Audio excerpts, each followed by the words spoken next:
Olunaku olwaleero tuli mu kulonda abakulembeze ku mutendeera ogw'oku bitundu ebya wansi.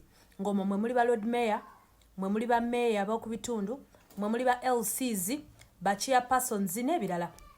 Naye akalulu kano katandikiddewo okuba nga kalina ebizibu byako. We twogerera omuloodi Lord Mayor Erias Lukwago abaddeko wano mu Kampala, avuddeyo n'ategeeza nti kano ke kalulu ke yeetabyemu bukyanga alonda. N'akizuula nti ke kalulu akagenda okusooka okubaamu abalonzi abatono ddala nga bw'okiwulira.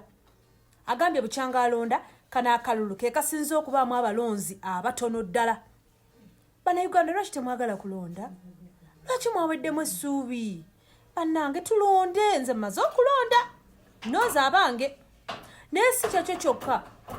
Eri saidi z'eri e Butebo bapostponinze okulonda nga bagamba nti nno wabaddewo omuvuyo ogwaleetedde n'ebyuma bya Electoral Commission okubanga bifa materials ze bakozesa.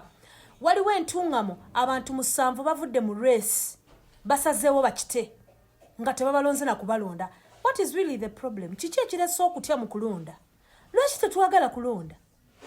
Lwaki tutudde? Buzibu ki obuliwo? Tunaafuna tutya abakulembeze be twagala nga tetuli mu kulonda? Ngenda baterako abo olabe omukulu omuloodi kyayogedde abadde yakoogera yamaze okulonda. Ate nga ne saizi eyi tulabyeko omukulu bali mwezo nga naye amaze okulonda. So ye omuloodi alondedde Wakaliga. Yes, ku polling station ye Wakaliga. Then bali mwezo naye alondedde eri ndowooza gy'abeera. So agambye nti nno ke kalulu akasinze okubaamu abantu abatono, tanaapa entono.